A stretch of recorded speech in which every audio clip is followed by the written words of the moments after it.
back to home time. It's been a while since we talked about home entertainment and home automation. Well, that is the topic for today. That's right. We're going to wrap up some loose ends here today with a 3D ready TV, some excellent speakers, and a very slick system of controls for both audio and video. Should be fun to see. And we're setting up our home theater with a set of surround sound speakers, and we have a couple installed already up in the ceiling. So what we have left is our front left and right, our center channel, and our subwoofer. And if you're wondering what's up with the gloves, well, these speakers are designed to be out in the open on a shelf or hanging up on a wall. So they come in these cloth bags, and they have a very, very high quality ebonized finish of 28 coats of lacquer. So you don't want any fingerprints on there. The left, right, and center are all rated for 200 watts each, and the boxes are rock solid to limit any vibrations. The baffles on the inside are cast aluminum, and the grills are acoustically invisible, and they're attached with magnets, so again, less rattling. Oh, they also have a subwoofer to match that is only 4 inches deep, so it's very easy to hang this on a wall. You can set it on the floor or just set it behind the couch. Despite the smaller size, it's rated at 2,700 watts, but if you're thinking that's really going to shake the walls, well, it's designed to prevent that. Now, it gets into the physics of sound, but basically you have two 10-inch woofers that's moving a lot of air inside of a sealed enclosure. But they've designed a special device to generate an opposite motion and cancel out all the vibrations. So, Dean, we got to get this fired up? Oh, absolutely. I can't wait to hear this stuff on. Oh, me too. Beautiful, though. Bring this over here. Well, Chad, our home entertainment installer is back today to program the whole home automation system, which includes 3 different style keypads. We have some larger keypads like down here in the family room that have a lot of information on them. Slightly smaller keypads we'll put in less important areas of the house with not quite as much information, and then basically just digital volume controls along with our handheld remote. And of course, all of this stuff gets powered by the bank of equipment down here in the mechanical room.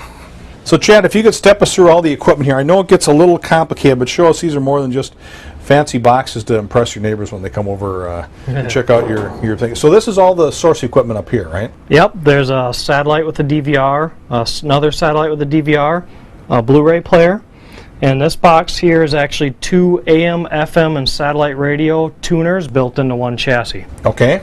This box here takes all the high-definition video from all our source components and distributes them back out throughout the house. And then all the audio from our source components come into these 2 controllers, and these actually power the ceiling speakers. So where's the brains of the outfit? Brains is this one right here. And those are just amps down there?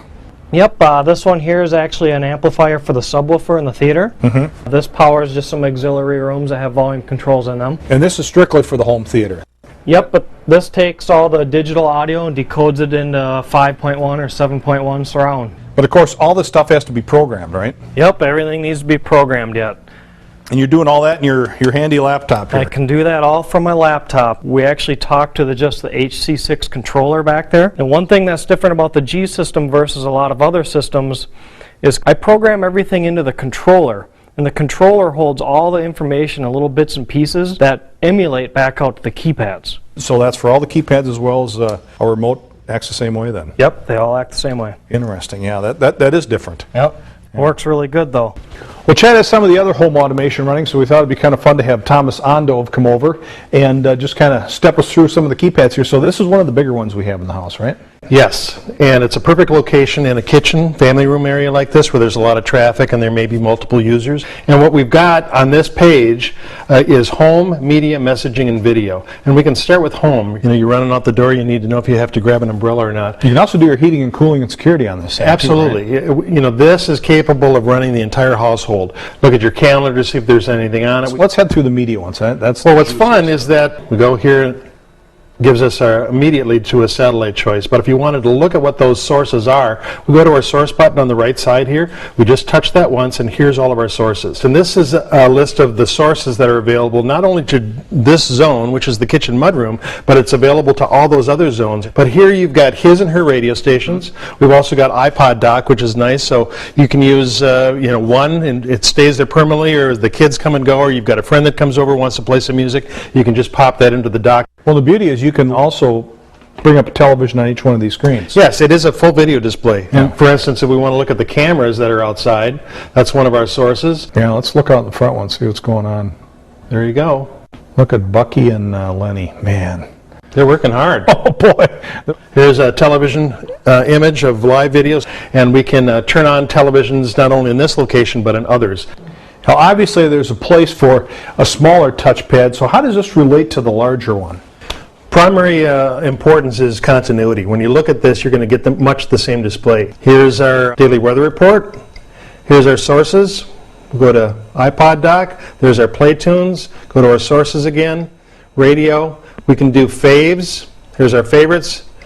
Very, very easy, simple, compact.